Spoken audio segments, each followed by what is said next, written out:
합시다. 54페이지 중개사무소 개설 등록 보수부터 하면 되죠. 맞습니까? 네. 요 페이지는 54페이지와 55페이지 부분은 시험 출제가 잘 되는 부분은 아니에요. 55페이지의 양갈로 3번은 법 조문에 있기 때문에 이따금씩 출제가 될 수 있는데 나머지는 출제 가능성이 좀 약하긴 약해요. 좀 어려운 부분입니다. 이론 부분인데 자, 1번의 중개사무소 개설 등록의 법적 성격인데 등록이라는 이 행정행위의 성격이 어떤 성격을 지닌 행정행위로 볼 거냐 이 말이지. 우리가 이 부분을 따질 때는 이런 걸 한번 생각하고 들어갈 필요가 있어요. 뭐 도로교통법에 운전을 하려면은 뭐 받아서 해라, 면허 받아서 해라, 건축법에서는 허가 받아서 해라, 뭐 주택법에서는 사업계획 승인 받아서 해라, 또 뭐 석유판매사업법에서는 신고하고서 해라, 뭘 하려니까 하고서 해라 그런데 용어는 다 법마다 달리 쓰더라도 그 공통적인 성격이 있다 이 말이지. 그 공통적인 성격을 이론으로 만들어 놓은 부분이거든. 우리 중개사무소 개설 등록도 중개업을 영위하고자 할 때는 등록하고서 해라 이렇게 되어 있잖아요. 그러면 이 등록이라고 부르든 면허라고 부르든 허가라고 부르든 이 학문적으로 보면은 그 성격은 동일한 측면이 있다라는 거야. 어떤 측면이 있느냐? 이 시험 지문에 옛날에 나온 적이 있는데 지난 거 한번 줄 거 보면서 읽어봅니다. 법령에 의하여 일반적 상대적으로 금지되어 있는 행위를 우리 중개업이라는 영업행위가 그렇다라는 거라. 법에 의해서 금지되어 있는 행위다. 그런데 특정의 경우에 특정인에게 즉 공인중개사 또는 법인으로서 등록 기준을 갖추어가 등록 신청을 해 오게 되면은 행정청이 그 금지를 풀어준다 안 풀어준다? 풀어준다. 해제하여 원래 누구나가 다 자유롭게 할 수 있었던 영업이었던 중개업이라는 자연적 자유를 회복시켜주는 그런 의미가 있는 행정행위가 바로 뭐다? 중개사무소 개설 등록이라고 볼 수 있다. 운전면허도 마찬가지다 이 말이지. 그러면서 공통적인 그 성격을 우리 이론적으로는 학문하는 사람들은 허가다 이렇게 표현을 해요. 그래서 학문상 허가의 성격을 띤 명령적 행정행위다. 그런데 명령적이냐 형성적 행정행위냐 이거는 별로 중요성이 없는데 여러분들은 학문상 허가의 성격을 띤 행정행위다. 이런 정도는 한번 봐뒀다라는 정도는 돼야 됩니다. 허가라는 게 결국 법에 의해서 금지된 행위를 뭐 특정한 경우에 특정인에게 풀어주는 그래서 부작위 의무를 해제시켜주는 그런 의미의 행정행위를 다 학문상 뭐라고 부른다?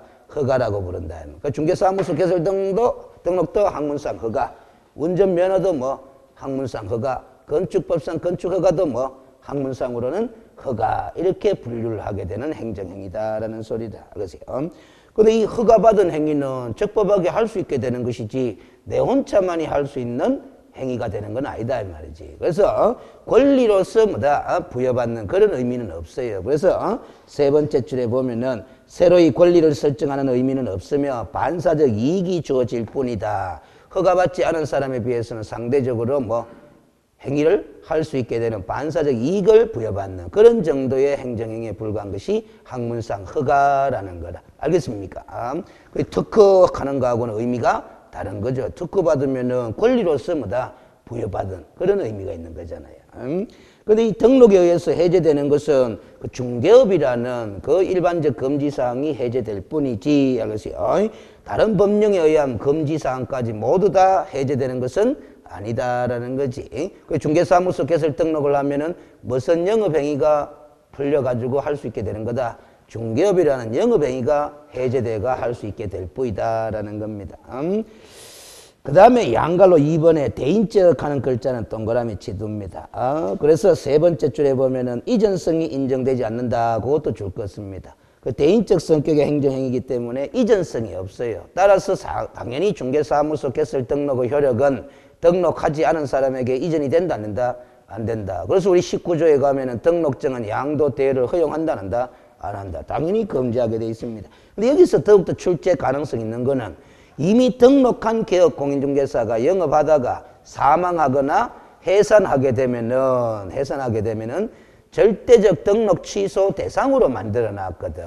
그런데 등록 취소 처분이 내려지긴 내려지지만은 대인적 성격을 띤 등록이기 때문에 등록 취소 처분이 내려지기 전이라도 사망, 해상과 동시에 등록의 효력은 왜 된다? 실효된다라는 점. 알겠습니까? 실효된다는 점. 그래서 우리가 그랬어요. 38조 1항이 있고 그랬어요. 38조 2항이 있는데 1항은 절대적 등록 취소 사유, 2항은 상대적 등록 취소 사유인데 요게 1번부터 8번까지, 여기 1번부터 11번까지 총 등록이 취소되는 사유가 몇 가지나 된다?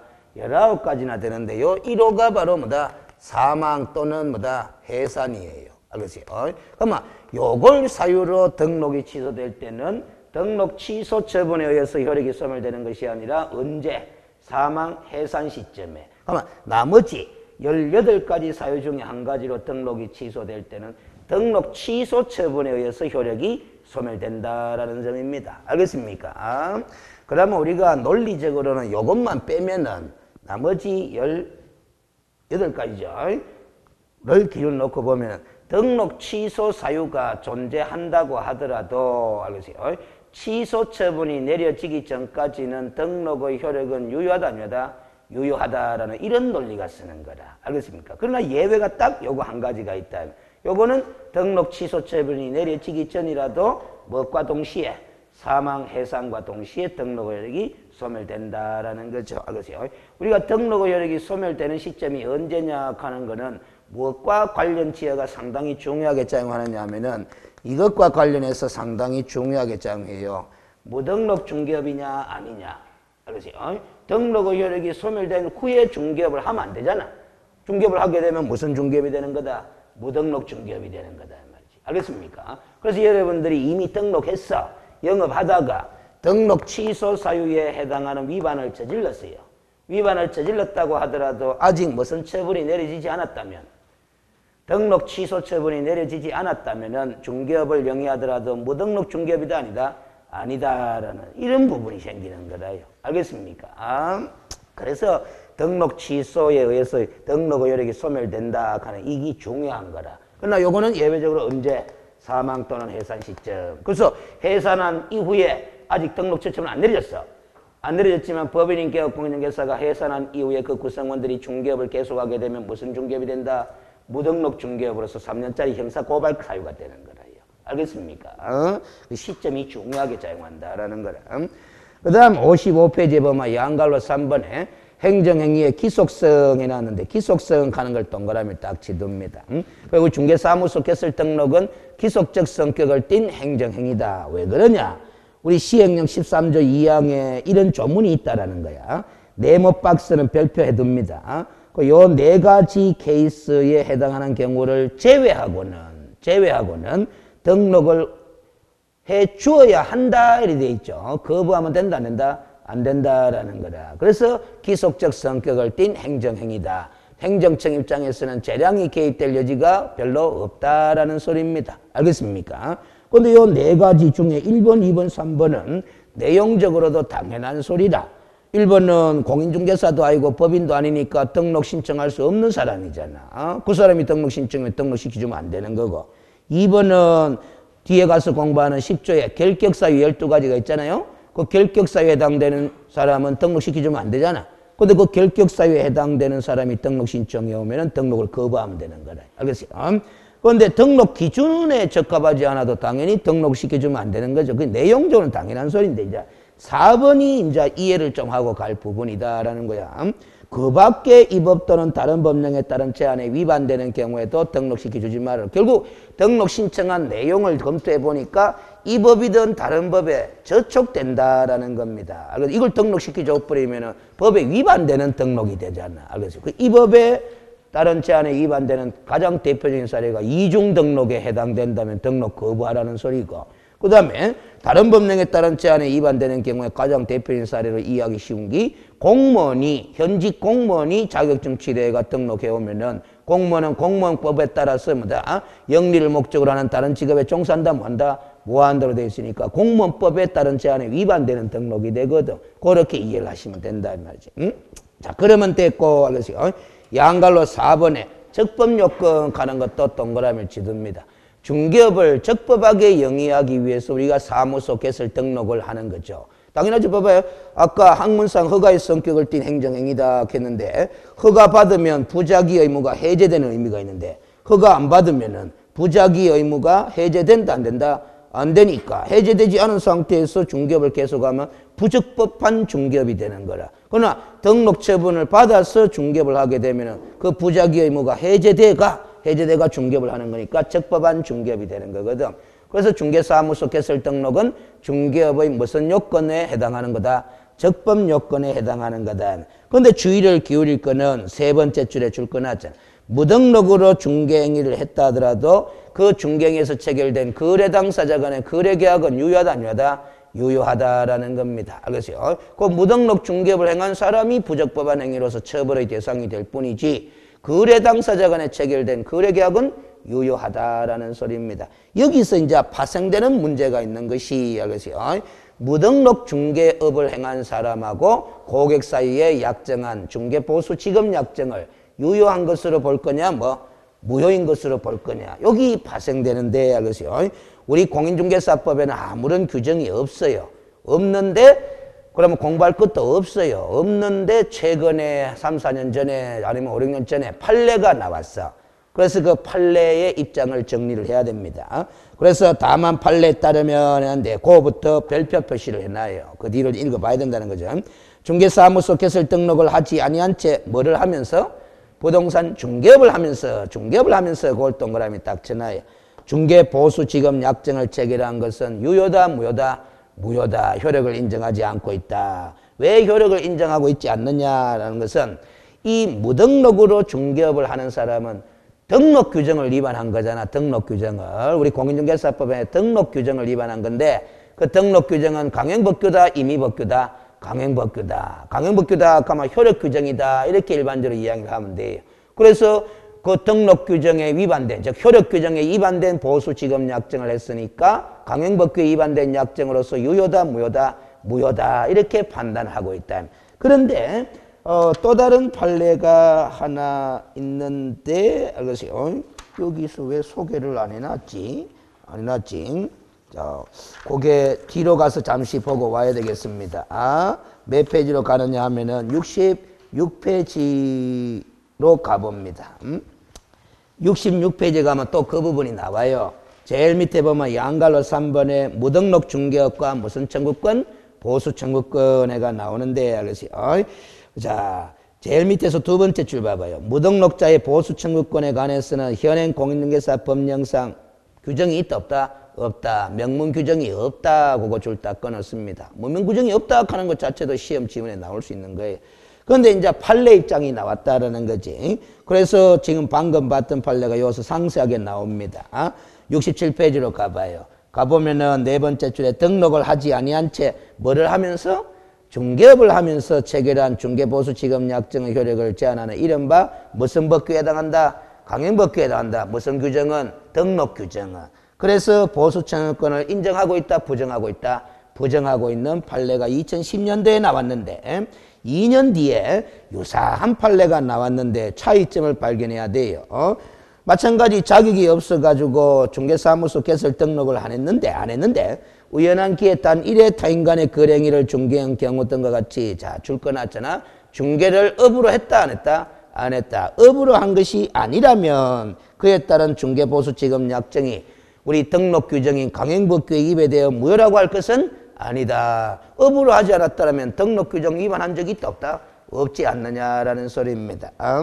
그래서 제일 밑에 줄에 보면은 무등록자라도 중개를 업으로 한 것이 아닌 경우에는 우리 판례가 보수 청구권을 인정하고 있다 안 하고 있다? 하고 있다. 2012년이 되잖아. 알겠어요? 그러니까 앞에 판례와 뒤에 판례의 차이점은 중개를 업으로 했는 사례와 업으로 하지 않은 사례에 보수지급약정의 효력을 달리 판단하고 있다라는 겁니다. 알겠습니까?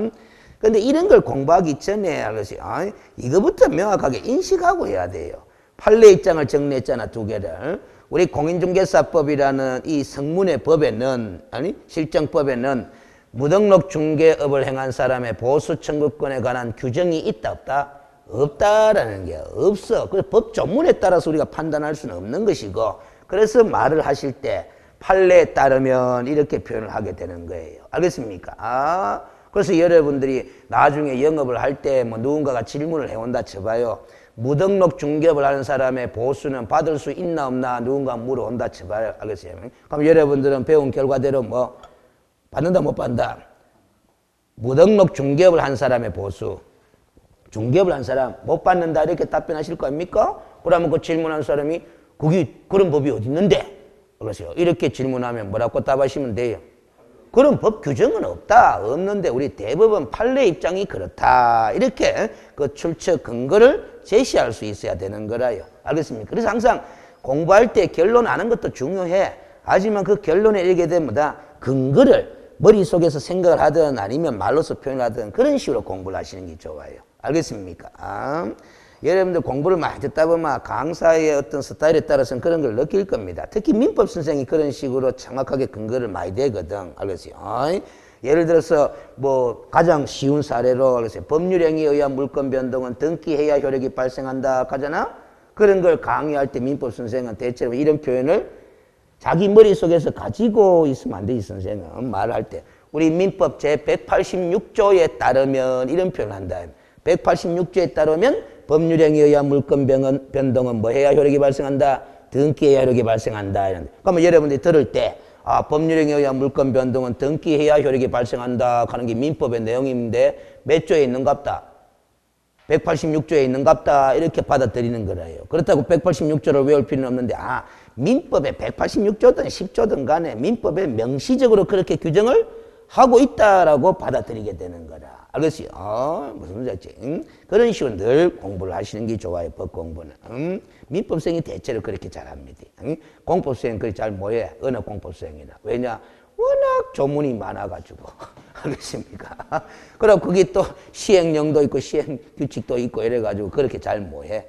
대충 뭐 국토계획법 한 50몇 조쯤 가마 이런 규정이 있다. 이런 정도는 이야기할 수 있어도 뭐 민법처럼 186조, 565조 하면서 그렇게 강의를 하기는 힘든 과목이야. 그게. 알겠어요? 근데 이 과목은 저는 뭐 51조까지 1조에 뭐가 있고 2조에 뭐가 있고 제가 다 알기 때문에 말을 하게 된다 이 말이에요. 알겠습니까? 근데 여러분 몇 쪽 하는 것까지 외울 필요는 없어. 알겠습니까? 그걸 또 우리 더 배우면 홈페이지에 질문을 하시더라고. 어떤 분이 자꾸 강의할 때 몇 조에 따르면 이 관계네 뭐다. 그 몇 조까지도 외워야 됩니까? 하면서 질문하더라고. 전혀 외울 필요는 없다. 제가 강의할 때 몇 조에 따르면 아니면 판례에 따르면 하는 게 출처가 몇 조에 따르면 하는 건 법의 규정이 있다 없다? 있다는 거고 판례 입장에 따르면 판례 입장이 그렇다라고 설명하는 것이지. 그렇게 받아들이면 됩니다. 다시 앞으로 되돌아갑니다. 이제 56페이지로 가면은 등록 신청의 제한이라고 되어 있는데 알겠어요? 양갈로 1번. 조금 전에 우리가 등록 행위의 기속성에서 봤잖아. 공인중개사 또는 법인이 아닌 자가 등록 신청을 내오면 등록 처분 내리면 된다 안 된다? 안 된다. 바로 요 구조 2항 때문에 그런 거라. 알겠어요? 공인중개사 또는 법인이 아닌 자는 등록 신청한다 뭐 한다? 뭐 한다라고 명시적으로 딱 규정을 만들어놓은 거야. 그러니까 이걸 반대해서 가면은 누구만이 등록 신청할 수 있는 거다? 공인중개사 또는 법인만이. 그럼 공인중개사는 등록 신청할 수 있다는 거지? 있는데 괄호가 딱 붙었잖아. 누구를 제외한다? 소속 공인중개사를 제외한다. 그럼 우리가 공부한 개념에 따르면 공인중개사에는 소속 공인중개사도 포함이다 포함 아니다? 포함인데 이거는 제외시켜 놨잖아요. 제외 동그라미 치고. 그 말은 아무리 공인중개사라도 소속의 신분을 갖고 있기 때문에 등록 신청한다 뭐 한다? 뭐 한다. 만약 이걸 등록을 허용해줘 버리면 무슨 소속에 해당되기 때문에 이중소속에 해당되기 때문에 우리 법 제12조 2항에 가면은 이중소속을 금지하는 규정을 두고 있습니다. 알겠습니까? 그러니까 이 논리가 되는 거예요. 봐봐. 이 법에 따른 제한에 위반되거나 다른 법에 따른 제한에 위반되는 등록 신청은 등록시키면 되나 안 되나? 안 되죠. 그럼 소속 공인중개사가 공인중개사라고 해가 등록 신청해 오면은 그걸 등록을 허용해줘 보면은 이 법, 공인중개사법 제12조 2항 이중소속 금지 규정의 제한에 위반된다 안 된다? 된다. 그래서 등록시키지마? 안 된다. 이렇게 해석이 되는 거라. 알겠습니까? 그러면 됐고 양갈로 2번도 봐봐요. 이제 오늘 공부할지 모르겠는데 등록의 결격사유 12가지 있다 하는 거 알죠? 그 12가지 중에 한 가지 된다는 자는 등록한다 뭐 한다? 뭐 한다. 그것도 방금 등록행위의 기속성에서 다 봤던 거잖아. 그렇죠? 알겠어요? 자, 근데 등록 기준에 미달되는 사람도 등록시키주면 된다, 안 된다? 안 되죠. 그래서 우리가 3번에 이제 중개사무소 개설 등록 기준을 점검을 해야 되는데, 그래서 등록 기준은 뭐로 정한다? 대통령령으로 정한다. 이렇게 돼 있다 말이지. 알겠습니까? 근데 이 지문도 구조 사망인데 이 조문이 시험 지문에 나온 적이 있어요. 등록 기준은 대통령령으로 정한다. 이 문장 자체도 시험 지문에 나온 적이 있는데 여러분들은 내용이 기억이 돼 있지 대통령령으로 정하는지 국토교통부령으로 정하는지는 안다 모른다? 몰라요. 그래서 이런 거는 법전을 보면서 공부를 해야 되는데 현실적으로 그게 안 되기 때문에 여러분들은 국토교통부령으로 정하는지 대통령령으로 정하는지는 무시. 알겠습니까? 무시하고 실전에 이런 게 나오면은 그거 빼고 나머지 4개 지문에서 답을 찾도록 노력하자 이 소리입니다. 알겠습니까? 일반적으로 답으로 잘 작용시키지는 않기 때문에 우리가 이렇습니다. 여러분들이 법전을 옆에 딱 보면은 진짜 명확하게 자신감이 탁탁 쓰면서 공부가 돼요. 우리 공인중개사법 법 제9조가 이렇게 돼 있다 말이지. 중개사무소 개설 등록 이렇게 돼 있습니다. 조문 제목이 개설 등록이야. 그래가 1항이 있고 2항이 있고 3항이 여기 딱 있습니다. 알겠습니까? 사항 없어요. 법전 보면은. 그럼 1항에 뭐가 있느냐? 알았어요. 이런 게 있어. 중개업을 영위하려는 자는 하는 자는 문장이 깁니다. 중개사무소를 두려는 지역을 관할하는 시장, 군수, 구청장에게 중개사무소 개설 등록을 하여야 한다. 등록하여야 한다. 이 말이 나와. 알겠습니까? 중개업을 영위하려는 자는. 그래가 사무소를 두려는 지역을 관할하는 간데 그 사무소 옆에 괄로 딱 붙어가 법인의 경우에는 주된 사무소를 말한다. 그러면서 괄로가 딱 있고. 알겠어요? 시장 옆에는 괄로가 딱 붙어가 구가 설치되지 아니한 시장과 특별자치도의 행정시의 시장을 말한다. 그러면 또 괄로가 붙어 있어. 알겠습니까? 어쨌든 이 1항은 중개업을 영위하려는 자는 뭐 해야 된다? 등록해야 된다. 그 등록 안 하고 중개업을 영위하면 구조 1항 규정 위반인 거야. 이 규정이 강행법규다 이 말이에요. 알겠습니까? 효력 규정이다. 그래서 아까 무등록으로 중개업을 하면서 보수 지급 약정을 한 거는 이 강행법규 위반된 약정으로서 뭐다? 무효다 이 되는 거. 그럼 2항에는 뭐가 나오느냐? 이게 나오는 거야. 방금 우리가 봤던 공인중개사 또는 법인이 아닌 자는 중개사무소 개설 등록 신청한다 뭐한다? 뭐한다. 요 공인중개사 옆에 괄로가 붙어가 소속 공인중개사는 뭐한다? 제외한다. 이런 조문이 있는 거라. 알겠습니까? 그럼 3항에 뭐가 있느냐? 이게 있어. 중개사무소 개설 등록 기준은 뭐로 정한다? 대통령령으로 정한다. 이렇게 돼 있다 이 말이지. 알겠습니까? 잠깐 우리가 중개사무소 이거 공부했잖아? 중개사무소 개설 등록 기준을 알아보러 갈락하니까 법전 보면서 공부한다고 생각해봐요. 등록 기준을 알아보려고 하니까 뭐로 정한다? 대통령령으로 정한다. 이렇게 위임시키는 거야. 위임. 이 구조 사망은 누가 제정했다? 국회가 제정한 거 아닙니까? 국회가 등록 기준에 관해서는 누가 알아서 정해라? 대통령이 알아서 정해라라고 위임시켜 준 거야. 그럼 위임받은 대통령이 시행령을 제정한다 하는데 시행령 13조 알겠어요? 13조에 가면 이제 마찬가지 여기 나와. 중개사무소 개설 등록 기준 등 하면서 나와요. 알겠습니까? 그러니까 요 문장이 뭐가 나오느냐? 이 나와. 잘 봐요.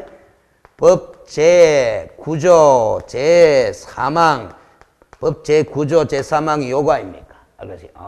구조 3항에 따른 중개사무소 개설 등록 기준은 다음 각호와 같다 이렇게 돼 있어. 다음 각호와 같다 이랬어. 그래서 요 위임 규정에 따라 등록 기준은 다음과 같도록 뭐다 정해 주겠다라는 거다. 그래가 1호, 2호 이 나와요. 그 1호는 뭐다? 누가 개설하고자 하는 경우 공인중개사가 사무소 개설하고자 하는 경우 2호는 법인이 사무소 개설하고자 하는 경우 요래가 공인중개사가 사무소 개설하고자 하는 경우에 갖춰야 될 등록 기준을 가점, 나점 두 개를 딱 적어놓고 법인이 사무소 개설하고자 하는 경우에 등록 기준을 가, 나, 다, 라, 마 5가지를 적어놓은 거야.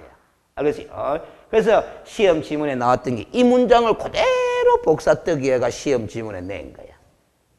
법 구조 3항의 조문 자체를 그대로 복사뜨기가 시험 지문에 낸 거다 이 말이야. 그러니까 여러분들 머릿속에는 이 내용이 들어가 있는데 이 내용이 등록 기준이 다 정리가 되어 있는데 내가 등록 기준이 대통령령으로 정하는지 뭐 어디서 정하는지 그건 안다 모른다 모르는 거예요. 그래서 이런 건 OX 판단을 못 하는 거야, 여러분들이. 알겠어요? 근데 그걸 다행스럽게도 출제된 기출문제를 분석해 보니까 뭐, 다행스럽게도 출제하시는 분이 요 문장을 답으로 만들어 놨다. 답이 아닌 걸로 돼 있다. 답이 아닌 걸로. 알겠습니까? 그냥 끼워 넣기 지문에 불과하더라. 그러니까 이때까지는 그리 됐으니까 뭐 앞으로 또 그렇게 될 거라고 우리 믿고 그만 뭐 무시. 답이 아닌 걸로 생각하고 딴 데서 답 찾도록 하자. 그 방법밖에 없어. 무슨 소리냐겠죠. 그나마 이제 재교재는 하세요. 끄트머리에 법 제9조 1항, 9조 제2항, 9조 3항 가면서 뭐 시행령 13조 1항 가면서 표시를 다 달아놨다, 안 달아놨다. 달아놨기 때문에 그 관로에 표시 달아둔 걸 가지고 법전이다 생각하면서 뭐 공부하시면 조금이라도 나을 건데 대부분의 수험서는 그런 표시 없어요. 알겠어요? 원래 법전 보면서 공부하면 됩니다. 그 지금은 이제 요 내용 공부하러 가자라는 소리라. 시행령 13조에. 그런 게다. 자, 그래서 알겠어요. 근데 요걸 한 가지를 꼭 알아야 돼요. 그 두 번째 줄에 보면 다만 해놨잖아. 다만 별표 표시합니다. 다른 법률의 규정에 의하여 중개업을 할 수 있는 경우에는 그러하지 아니하다고 줄 거야 됩니다. 그러면 다른 법률의 규정에 중개업을 할 수 있는 경우는 등록 기준을 갖출 필요 있다 없다? 없다라는 소리잖아.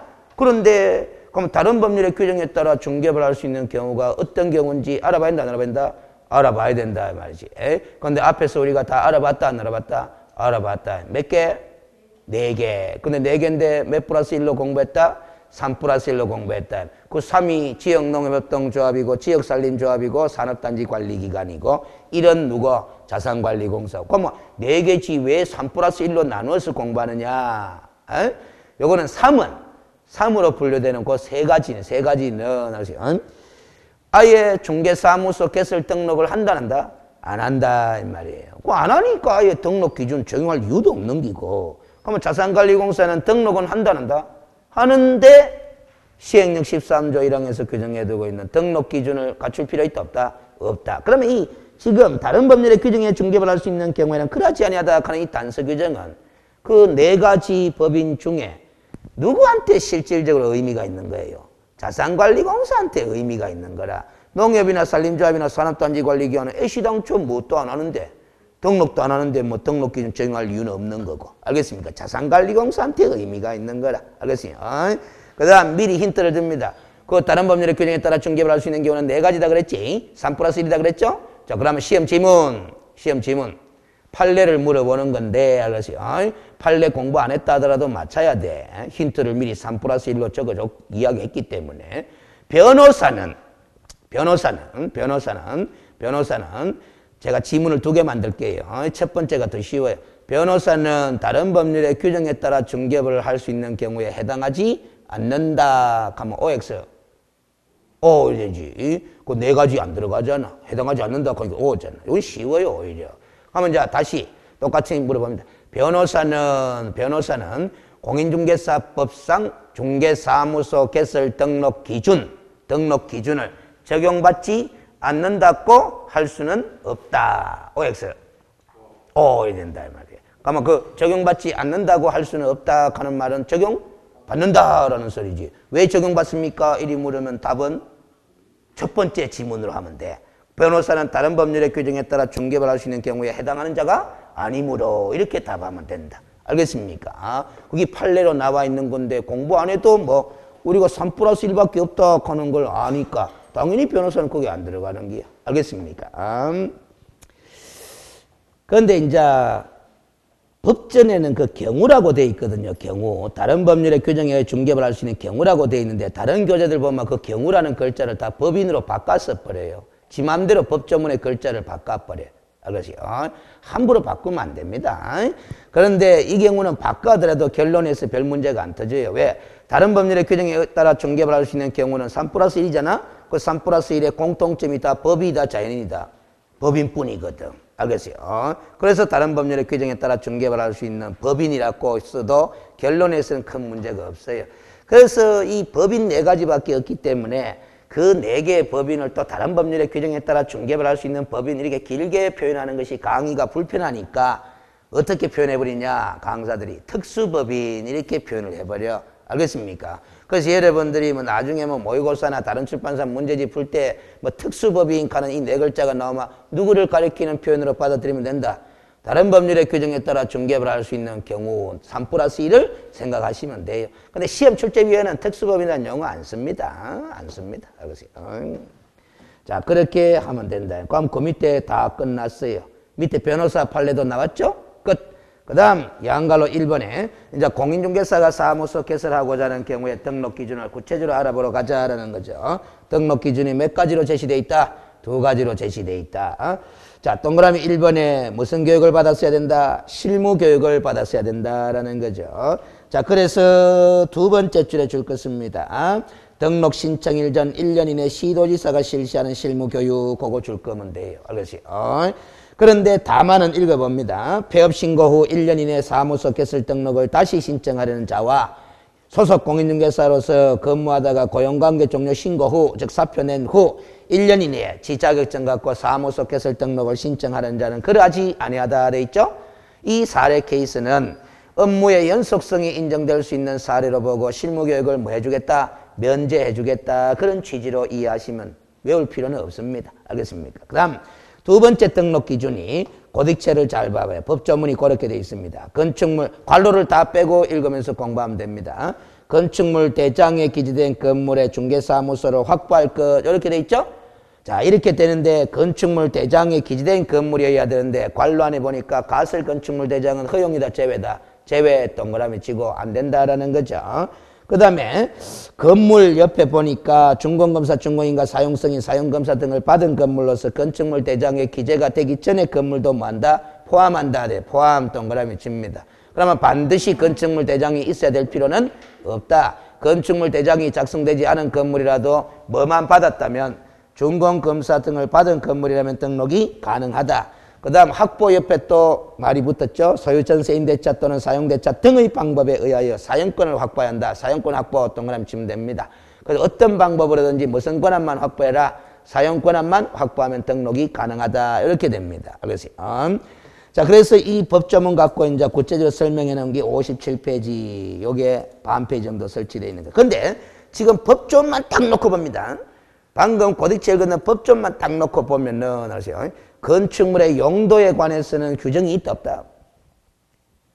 없잖아. 건축물의 용도에 관해서는 규정이 없다. 이 말이야. 여러분들이 건축법 공부하면서 건축물의 용도 분류 29가지를 들어본다, 안 들어본다? 들어본다라는 겁니다. 일종 근린생활시설이 어떻고, 공동주택이 어떻고, 업무시설이 어떻고, 의료시설이 어떻고, 교육연구시설이 어떻고, 뭐 장례식장이 어떻고, 야영장시설이 어떻고, 이런 거 공부하잖아? 그 29가지 건축물의 용도 중에 어떤 용도의 건축물이라야 등록이 가능한지에 대해서는 우리 공인중개사법에 명확한 규정이 있다, 없다? 없다라는 거야. 알겠습니까? 그러나 이 중개사무실의 용도로 사용하기 위해서 건축물 대장이 된 건물을 확보하는 거 아닙니까? 그렇다면 건축법도 적합해야 한다, 적합해야 한다? 적합해야 된다라는 거야. 명시적인 규정은 없지만은. 알겠습니까? 그래서 아까 봐봐요. 등록행위의 기속성 부분에 이 법 또는 다른 법령에 따른 제한에 위반되는 경우에는 등록시키주면 된다, 안 된다? 안 된다. 그래서 건축법상의 용도 분류 기준에 적합하지 않으면 건축법상 제한에 위반되는 거잖아. 등록시킬 수가 없어. 그러면 우리가 건축법상 29가지 용도 중에 그 6번째 줄에 봐봐요. 1종 근린생활시설, 2종 근린생활시설, 일반 업무시설, 판매시설 요거 줄 거나요. 그 4가지 중에 한 가지 용도로 분류되는 건축물에다가 사용권을 확보하면 등록이 가능하다. 알겠어요? 이거 이외에 다른 용도의 건축물을 확보하면은 건축법상의 제한에 위반되니까 등록된다, 안 된다? 안 되는 거죠. 알겠습니까? 그런데 우리가 이런 이치도 이제 폭넓게 이해를 해야 되죠. 여러분들 건축법을 공부하면 건축물의 용도를 공부하면서 용도 변경에 대해서도 공부를 한다, 안 한다? 합니다. 그 용도 변경 허가 대상이 있고 신고 대상이 있고 기재사항 변경 신청만 하면 되는 경우도 있고 그렇거든? 그러면은 이 4가지 1종, 2종 업무시설, 판매시설이 아닌 다른 용도의 건축물을 확보하면은 일단 등록이 안 되는 거잖아요. 그럼 등록이 가능하게 되려면은 용도 변경 절차부터 밟으면 된다, 안 된다? 된다라는 겁니다. 알겠습니까? 이 4가지 용도 이외에 다른 건축물을 확보하게 되면은 용도 변경 절차부터 먼저 밟아야 된다, 말아야 된다? 밟고서 등록 신청하면 등록도 가능할 수가 있다는 거지. 알겠습니까? 근데 봐봐요. 이것까지 이 공인중개사 법령 시험 출제하시는 분이 낼 거다, 안 낼 거다? 내기가 힘들어요. 건축법을 모르는데 뭐. 알겠어요? 그렇잖아. 건축법상의 용도 변경 절차, 용도 변경 허가, 신고 뭐 이런 거 감안해서 출제를 한다 한다? 안 하는 거잖아요. 알겠어요? 그러니까 결국엔 이리 되는 게야. 시험 지문이요. 이렇게는 못 내는 거야. 그런데 그 출제위원분들이 능력이 없는 분들이 아니거든. 건축법상의 용도 변경 허가 신고하는 거 있다 하는 거 알아요. 알기 때문에. 근데 자세한 걸 모른단 말이야. 그럼 어떻게, 요렇게는 절대 못 내. 중개사무소로 사용하기 위해서 확보해야 되는 그 건물은 건축법상 1종 근린생활시설이어야 한다. 2종 근린생활시설이어야 한다. 이런 식으로 시험 지문은 못 내요. 왜? 이 네 가지 용도 이외에 다른 용도의 건축물을 확보하더라도 등록이 가능할 수가 있다 없다? 있기 때문에 변경 절차만 밟으면. 그러면 어느 정도로밖에 못 내느냐 하면은 중개사무실의 용도로 사용하기 위한 건축물은 건축법상 용도 분류 기준에 적합해야 된다. OX. O 이렇게 낸다. 이 건축법상의 용도 분류 기준에 적합해야 된다 하는 이 큰 기준은 뭐다? 충분히 물어볼 수 있는 거라. 알겠습니까? 그래서 실전에 1종, 2종, 일반 업무시설, 판매시설 이런 용어를 거론할 가능성은 좀 희박해요. 그렇지만은 일반 업무시설이라는 용어나 2종 근린생활시설이라는 용어는 등장시킬 가능성이 높습니다. 나중에 여러분이 부동산 공법 책 속에 건축법 파트를 한번 봐봐요. 건축물의 용도 분류표가 한 10여 페이지 쭉 나오거든. 거기에 보면은 중개사무소 하는 글자가 나와요. 용도 분류표 안에. 그러니까 중개사무소는 기본적으로 용도 분류표상 2종 근린생활시설하고 뭐 업무시설로 분류가 됩니다. 알겠습니까? 무슨 소리인지 알겠어요? 그렇게 되거든. 알겠어요? 그 면적에 따라서 용도 분류가 좀 달라질 뿐이지 중개사무소는 근린생활시설로 기본적으로 분류된다고. 그래서 시험 지문 낼 때는 이렇게 내는 거죠. 건축법상 중개사무소는 2종 근린생활시설에 해당한다. 이렇게 내면 뭐? 오! 이렇게 되는 거예요. 근데 그렇게 지문 내는 거는 건축법의 지문이 되는 거야, 이게. 알겠어요? 근데 건축법의 지문이 되지만은 건축법상의 용도 분류 기준을 알고 있느냐 없느냐를 물어보는 거다. 우리 중개사무소는 건축법상 몇 종으로 분류되는 거다? 2종 근린생활시설로 분류되는 거다. 그걸 물어보는 의도거든. 그렇다 건축법의 용도 분류를 다 물어보는 건 아니잖아요. 알겠어요? 그러면 됐고, 알겠어요? 양가로 2번으로 내려갑니다. 법인이 사무소 개설하고자 하는 경우에 갖춰야 될 등록 기준인데 법인 옆에 각주가 붙었죠? 5번 밑에 각주를 한번 봐봐요. 다른 법률의 규정에 중개업을 할 수 있는 경우 소위 무슨 법인의 경우에는 특수법인의 경우에는 적용한다 안 한다? 안 하죠. 등록 기준을 갖추지 않아도 된다고 할 수 있겠네. 여기서 말하는 법인 두 글자는 무슨 법인을 뜻하는 거다? 중개법인을 뜻한다. 그거 동그라미 딱 치면 돼요. 각주에 동그라미 쳐놔요. 법조문은 그냥 법인 두 글자로만 해놨지만은 결국 특수법인에게는 적용이 안 되니까 무슨 법인을 의미하는 걸로 보면 된다. 중개법인. 법인 앞에 중개라는 글자가 붙었다는 것은 이렇게 받아들이면 돼요. 그 법인의 설립 목적이 무슨 업이다?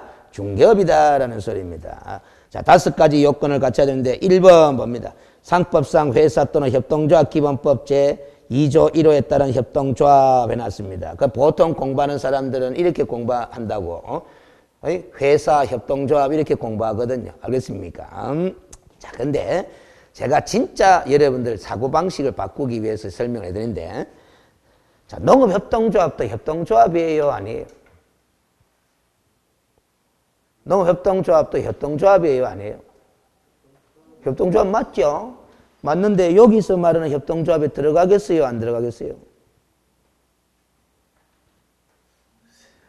에이, 뭐 들어가요? 지금 우리가 법인으로서 사무소 개설하고자 할 경우에 갖춰야 될 등록 기준을 공부하는데 이 법인은 무슨 법인을 말한다 그랬어? 중개법인을 말한다 그랬잖아. 그럼 우리가 생각하는 농업협동조합은 특수법인 아닙니까? 뭐 당연히 안 들어간다 해줘야 되지. 근데 그걸 제가 물어보고자 하는 것도 아니고 왜 농업협동조합은 여기 맞서 말하는 협동조합이 안 들어가는 줄 아십니까? 그 협동조합하는 글자 앞에 뭐가 붙었어요? 협동조합 기본법 제2조 1호에 따른 이 말이 붙었죠. 여러분들 협동조합 기본법을 찾아볼 필요도 없지만 제가 찾아봤어요. 찾아보면은 2조 제1호 찾아보면은 농업협동조합 나온다 안 나온다? 안 나와요. 안 나오니까 여기서 말하는 협동조합은 농업협동조합은 들어가는 거다 안 들어가는 거다? 안 들어가는 거야. 그래서 왜 법을 만드는 사람이 봐봐요. 협동조합 기본법 제2조 1호에 따른 이 글자를 법전에 안 써줬다고 생각해봐. 법을 만들 때. 안 써줬뿐만 여러분들은 이 협동조합에 농협도 들어가나 안 들어가나 헷갈리기 시작하는 거야. 알겠습니까? 아, 판단이 뭐 하는 거예요. 그러니까 여기서 말하는 협동조합이라 하면 협동조합 기본법 제2조 1호에서 적어놓은 협동조합만을 가리키는 거다라는 거예요. 알겠습니까? 그 여러분들 협동조합 기본법 안 봤지만 저는 농협협동조합은 안 들어가. 그것이. 이런 게 이제 법 공부하는 사람의 기본 글 읽는 자세예요. 알겠습니까? 아까 제가 대법원 판례 입장에 따르면 가잖아. 요도 따르면 가잖아. 알겠어요? 자, 상법상 회사 옆에 또는이 있죠. 또는을 동그라미 칩니다. 그러니까 결국 상법상 회사 법인을 설립하든지 협동조합 기본법에 따른 협동조합 법인을 설립하면은 등록이 가능하다, 불가능하다? 가능하다. 그러나 어떤 형태로 법인을 설립하든 자본금은 얼마 이상이라야 된다? 5천만 원 이상이라야 된다. 그런데 밑에 보면은 상법상 회사의 종류가 몇 가지 소개되어 있어요. 주식회사, 유한회사, 유한책임회사, 한명회사, 합자회사 이런 게 있죠? 5가지나 되는데 외울 필요는 없습니다. 한번 봐두면 돼요. 어떤 형태의 회사라도 상법상 회사이면 틀림이 없으니까 자본금 5천만 원 이상이면 등록이 가능하다, 불가능하다? 가능하다. 이렇게 이해를 하시면 됩니다. 알겠어요? 그런데 여기서 미리 설명합니다. 상법상 회사도 법인이요. 그 다음에 협동조합 기본법에 따른 협동조합도 법인인데 법인이잖아? 다 영리법인들입니다. 경영진이 있을 거다 없을 거다? 있을 거다. 그 경영진을 가리키는 표현이 뭐다? 사원 또는 임원 이렇게 부르는 거라. 그러면 사원 또는 임원이라고 부르는 사람은 경영진을 가리키는 거고 사원 또는 임원이 아닌 자는 경영진이 아니다. 이렇게 받아들이면 돼요. 자, 그럼 여기서 벌써 마인드가 되잖아. 경영진에 해당하는 사람이 무엇을 잘못했을 때 하고 경영진이 아닌 사람이 무엇을 잘못했을 때 하고 그 법인에 미치는 영향이 같아야 되겠나 달라야 되겠나? 달라야 된다라는 이 마인드를 딱 갖고 있어야 돼요. 알겠습니까? 그러면 요거 뒤에 가면 이렇게 공부한다고. 자, 경영진에 해당하는 사람을 사원 또는 임원이라고 한다고 그랬죠? 그러면 사원 또는 임원이 결격사유, 중개업에 종사할 수 없는 결격사유, 파산선고를 받아버렸어. 경영진이 파산선고를 받는 경우하고 경영진이 아닌 사원 또는 임원이 아닌 자가 파산선고를 받는 경우하고 법인에게 미치는 영향이 같다 다르다? 달라야 된다. 그 영향이 기억나요? 경영진 중에 한 사람이 사원 또는 임원 중에 한 사람이 결격사유에 해당되면 그 법인도 결격사유야. 그래서 그 법인의 등록이 취소돼 버린다. 지나치죠. 그래서 2월 이내에 해소하면 그러하지 아니하다. 그런데 경영진이 아닌 자, 사원 또는 임원이 아닌 자가 결격사유에 해당돼 버리면은 법인 자체는 결격사유가 아니야. 알기 때문에 등록이 취소되지는 않아요. 그러나 가만히 놔두지는 않고 우리 법 39조가 업무정지처분 사유로 만들어놨다. 근데 그것도 지나치니까 몇 월 이내, 2월 이내에 해소하면 그러하지 아니하다. 이렇게 간다 이 말이야. 그거 아주 중요합니다. 사원 또는 임원이 결격사유에 해당되는 경우는 절대적 등록 취소. 사원 또는 임원이 아닌 자가 결격사유에 해당되면 업무정지. 그러나 어느 경우든 다 2월 이내에 해소하면 그러하지 아니하다. 이 경영진과 경영진이 아닌 자의 책임 소재, 범위가 달라지기 때문에 그런 거예요. 알겠습니까? 그러면 됐고, 뒷페이지에, 알겠어요? 그 사회적 협동조합은 제외거든요. 그래서 세 번째 줄에 보면 사회적 협동조합은 비영리 법인으로 한다 돼 있죠. 그래서 사회적 협동조합이 왜 등록이 안 되느냐 하면은 비영리 법인이기 때문에 제외시켜 놨다라는 소리입니다. 알겠습니까? 그러면 됐고 동그라미 2번으로 갑니다. 이 법인의 설립 목적이 등록이 되려면은 법인의 설립 목적이 몇 조에 균된 업무만 14조에 균된 업무만을 동그라미 칩니다. 세 글자를. 목적으로 설립된 법인이어야 하겠다라는 걸 알겠어요. 자, 여기서 먼저 이 인식부터 명확히 해야 됩니다. 법인이라는 사람은 설립 목적이 꼭 있다 없다? 있다라는 거라. 자연인은 출생의 목적이 없지만 알겠습니까? 법인이라는 사람은 무슨 목적이 꼭 있다. 설립 목적이. 그 설립 목적이 몇 조에 균된 업무만 14조에 균된 업무. 그럼 14조를 봐야 한다 안 봐야 한다? 봐야 되는데 네모 박스 안에 미리 좀 소개시켜 놨어요. 알겠어요? 그거 참고하시고 보고 그거는 14조에 가서 구체적 내용 검토하기로 하고 14조를 잘 검토해보면 자 네모 박스 바로 위에 두 번째 줄에 14조에 균된 업무회가 관로회가 제가 어떻게 적어놨어요? 중개업 플러스 몇 가지? 6가지인데 5 플러스 1로 해놨죠. 그거 줄 딱 꺼놓고 그대로 기억해놔요. 그럼 14조에 균된 업무라는 것은 14조에 균된 업무라는 것은 뭡니까? 이리 물으면 여러분들은 제 수업을 들었기 때문에 이렇게 하라고. 중개업 플러스 몇 가지? 6가지인데 그 6가지를 몇 플러스 1로? 5 플러스 1로 이렇게 공부한다. 알겠습니까? 왜 5 플러스 1인지는 14조 가서 여기 이야기를 합니다. 알겠습니까? 그러면 일단은 법인으로 등록이 되려고 하면 이 중개업 플러스 6가지만 영위할 목적으로 설립된 법인이어야 돼. 그럼 6가지 이외에 다른 업무가 설립 목적에 포함이 되면 등록이 된다, 안 된다? 안 된다. 그렇게만 하시면 됩니다. 그럼 그 6가지가 네오박사에 참고하시라고 한번 떠났으니까 대충 눈으로 한번 훑어보고 14조 가서 공부합니다. 자, 그러면 이것도 여기서 같이 생각을 하고 지나가 버리자. 법인이라는 사람은 자연인과 달라가지고 설립 목적이 꼭 존재한다, 한다. 그럼 설립 목적을 가지고 설립이 됐습니다. 설립이 되고 나면은 무슨 행위만 한다? 법인이라는 사람은 설립 목적을 가지고 설립이 되고 나면 무슨 행위만 한다? 잘 들어요. 설립 목적에 명시된 행위만 한다. 아세요? 설립 목적에 명시된 행위만 한다. 그 이외에 다른 행위는 한다, 뭐 한다? 뭐 한다. 이렇게 하시면 돼요. 그러면 결국 법인으로 사무소 개설 등록이 됐어. 되고 나면은 결국 무슨 행위만 한다? 중개업 플러스 6가지만 한다. 이렇게 되는 거야. 알겠습니까? 중개업 플러스 6가지만 영위할 목적으로 설립되게 돼 있으니까. 알겠죠? 그렇게 하셔야 됩니다. 그 다음 세 번째로 내려갑니다. 네오박스 밑에. 대표자 동그라미 치고 공인중개사 동그라미 치고 대표자를 제외되어 있는데 제외 동그라미 치고 임원 또는 사원의 3분의 1 이상은 뭐일 것? 공인중개사일 것. 3분의 1 이상 동그라미 치면 됩니다. 그렇죠? 문장은 다 이해되죠? 그런데 그 사원 옆에 괄호가 붙었잖아? 한 명회사 또는 합자회사의 무한책임 사원을 말한다 해놨는데 그렇죠? 이것까지는 몰라도 돼요. 여러분들이 요것 때문에 제가 뭐라고 설명하느냐 하면은 임원과 사원은 같은 말 다른 말 같은 말이다. 이렇게 이야기를 하는 거야. 우리가 상법상의 회사의 형태에 따라서 임원이라고 안 부르고 그 임원의 지위에 해당하는 사람을 뭐라고 부른다? 사원이라고 부르거든. 알겠습니까? 그 임원과 사원은 동등한 지위에 해당하는 경영진을 가리키는 명칭이에요. 그렇지. 그렇게 이해하시면 되고. 그 다음에, 제일 밑에서 두 번째 줄 봐봐요. 이런 말이 있죠. 줄 걸 필요는 없습니다. 공인중개사법에서는 임원 또는 사원의 최소 숫자나 최대 숫자에 대해서는 규정이 있다 없다? 있을 리가 없다. 왜 없느냐? 알겠어요. 상법상 회사잖아. 또 협동조합은 또 협동조합 기본법에 따른 협동조합이잖아. 그러면 그 회사나 협동조합의 사원 또는 임원의 숫자에 관해서는 규정을 만들더라도 공인중개사법에 규정이 있을 게 아니라 어느 법에? 상법에 있거나 아니면 협동조합 기본법에 있거나 거기에 있는 거지. 알겠어요? 그래서 제일 밑에 줄에 임원 또는 사원 숫자에 있어서는 상법의 규정에 따라야 할 것으로 본다. 이런 말을 적어놓은 거예요. 우리 공인중개사법에는 당연히 뭐다? 임원 또는 사원의 숫자에 대한 규정은 나온다, 안 나온다? 안 나온다라는 거죠. 그 다음 59페이지로 갑니다. 동그라미 4번에 저는 동그라미 치고 분사무소 책임자와 관로는 지금 볼 필요가 없어요. 우리가 지금 중개사무소 개설 등록 기준을 공부하고 있지 분사무소 설치 요건을 공부하는 것이 아니거든. 그때 가서 봉인을 하면 되고 일단 전원이 무슨 교육을 받아야 된다? 실무교육 동그라미 칩니다. 알겠어요? 실무교육.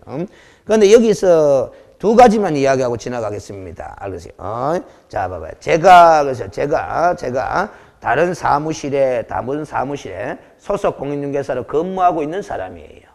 그래서 오늘 사표를 냈어요. 오늘 사표를 내고 알겠어요? 제 자격증 가지고 어느 다른 법인의 법인 설립 과정에 임원으로 들어갑니다. 실무교육 받아야 될까요? 안 받아도 될까요? 안 받아도 됩니다. 왜? 업무의 연속성, 알겠어요? 그 점을 생각하시라라는 게. 항상 실무교육이 면제되는 케이스가 있다, 없다? 있다. 알겠습니까? 그 점을 생각. 또 한 가지 이야기합니다. 우리가 경영진이라고 그랬잖아. 사원 또는 임원은. 그렇죠? 그러면 그 사원 또는 임원 경영진이라고 하지만은 경영 업무하고 중개 업무는 다른 거잖아요. 알겠죠? 그러면 경영 업무만 담당하고 중개 업무는 수행하지 않는 임원이 있을 수 있다 없다? 있다라는 거라. 그러면 중개 업무를 담당하든 안 하든 임원이다 임원 아니다? 임원이다. 중개 업무를 담당하든 안 하든 임원이기만 하면은 무슨 교육 대상자다? 실무교육 대상자다라는 거예요. 그래서 그걸 두 번째 줄에 봐봐요. 중개 업무를 담당하는 임원은 물론 중개 업무를 직접 담당하지 않는 임원, 다 임원은 임원 아이가 모두가 무슨 교육 대상이다? 실무교육 대상이다. 그렇게 적어놔. 이런 게 이제 응용 지문으로 나오는 거야. 알겠습니까? 응용 지문으로. 우리 법조문은 그냥 임원 전원이 실무교육 받으러 했지 이런 말이 없잖아요. 중개 업무를 담당하지 않는 임원은 실무교육을 받지 않아도 된다. 이런 거 있나? 없으니까 이만이면 다 받아야 되는 거야. 알겠어요? 그 다음 동그라미 5번은 아시죠? 땡땡 옆에를 봐봐요. 공인중개사의 사무소 개설 등록 기준과 동일한 해석 기준이 적용된다. 그걸 줄 거 넣으면 돼요. 그 법인으로서 등록하기 위해서 확보해야 되는 사무소는 공인중개사로서 등록할 때 확보해야 되는 사무소의 기준과 같다 다르다? 같다라는 겁니다. 같다라는 거야. 법조문이 같다라는 거예요. 그러면은 아세요? 면적은 더 클 필요 있다 없다? 없다. 지금 그냥 그대로 판단하면 되는 거예요. 같으니까. 알겠습니까? 법인으로 사무소 개설 등록 신청할 때 또 알겠어요? 건축법상 건축물의 용도 분류 기준에 적합해야 한다. 안 적합한다? 적합해야 됩니다. 다 똑같은 기준이 적용됩니다. 자, 그러면 지금까지 이제 등록 기준까지 공부가 다 끝났어요.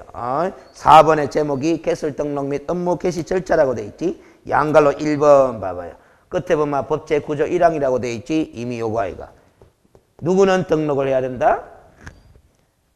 중개업을 영위하려는 자, 진하게 돼 있죠.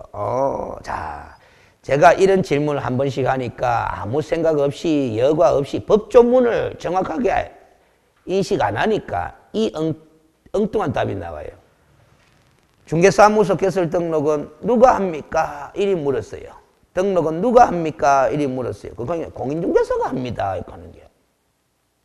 맞는 거잖아. 언뜻 들어보면. 그렇죠? 근데 여러분들이 연말에 공인중개사 자격을 취득했다. 공인중개사 맞죠? 등록하고 안 하고는 여러분들 자유아이가. 알겠어요? 공인중개사가 등록해야 될 의무 있나? 없어요. 알겠습니까? 장롱수 집어넣어도 되고, 알겠어요? 취직 안 돼서 쓰면 되고, 등록 안 돼서 쓰면 되고, 알겠어요? 공인중개사가 등록을 해야 된다. 이렇게 하면 안 되는 거예요. 누가? 중개업을 영위하려는 자가 해야 된다라는 거라. 알겠어요? 그런데 우리 구조 2항이 누구 또는 누가 아닌 자는 등록 신청 못 한다. 공인중개사 또는 법인이 아닌 자는 등록 신청 못 한다. 그러면 공인중개사가 중개업을 영위하고자 할 때, 법인이 중개업을 영위하고자 할 때 등록해야 되는 거야. 그러니까 말을 이래야 돼요. 공인중개사가 등록해야 된다. 이 말은 부실한 문장이 되고, 거기다가 단어를 좀 집어넣어.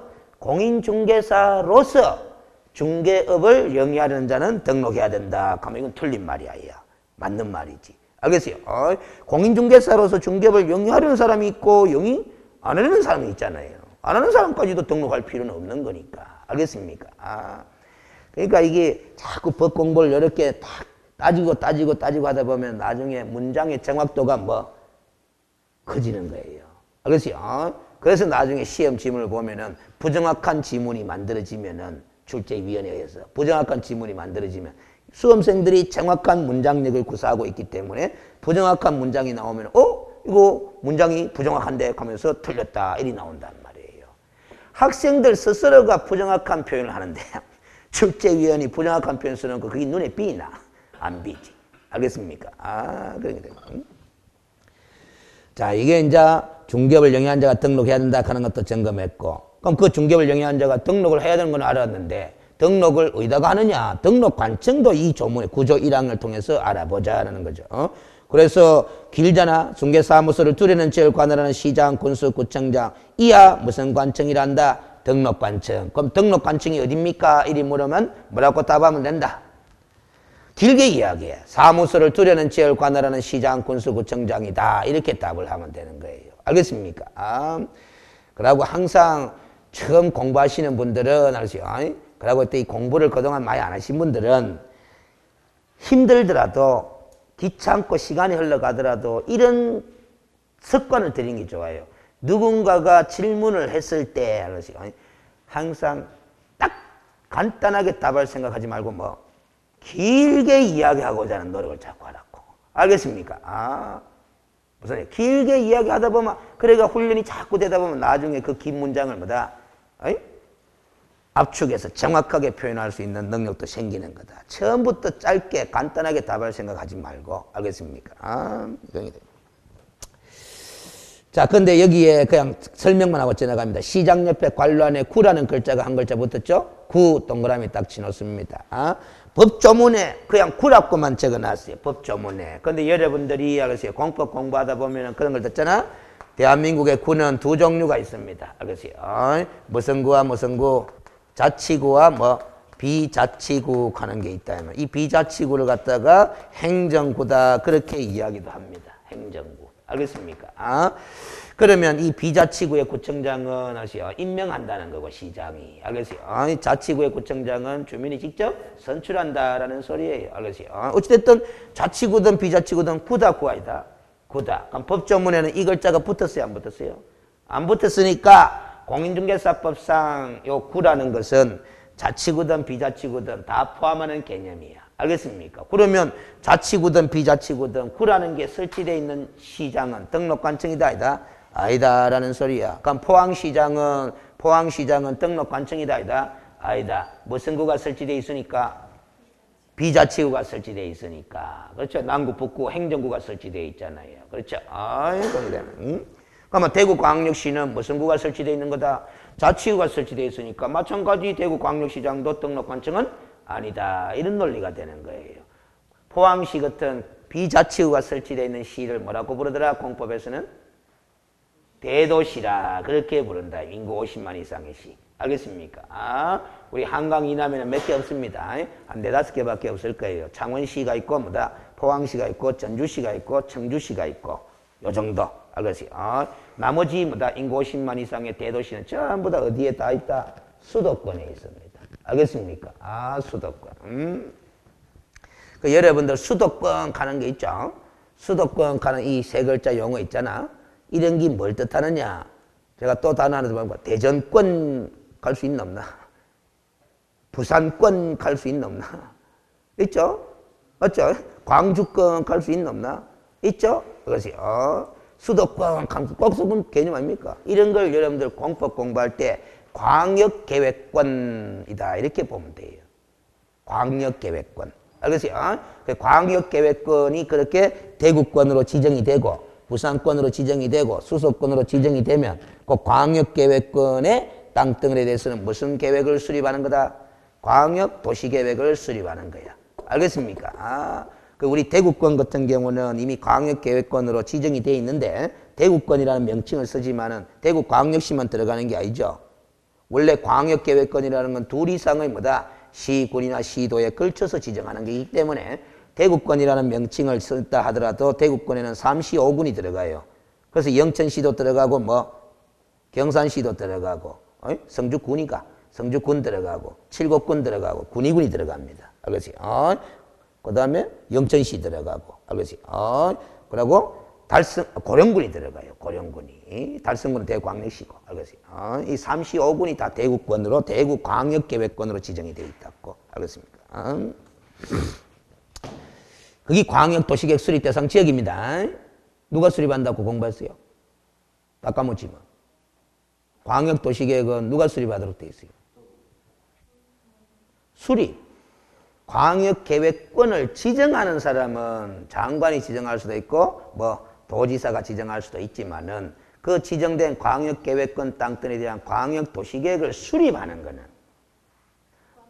공동수립이 원칙 아닙니까? 공동수립이. 2개 이상의 시군을 다 합쳐가면 광역계획권을 하니까 그 시군의 자치단체장들이 공동으로 수립하는 거야. 아이? 알겠어요? 공동으로 수립해가 상급 행정기관에다가 광역도시계획을 이렇게 수립했습니다. 승인해 주이소라고 승인 신청하는 거야. 알겠습니까? 상급 행정기관에다가. 알겠어요? 그리고 우리 대구광역권 같은 경우에는 대구광역시하고 경산시, 영천시이 들어가 있잖아. 칠곡군이 들어가 있잖아. 그럼 2개 이상의 시도에 걸쳐 있나 안 걸쳐 있나?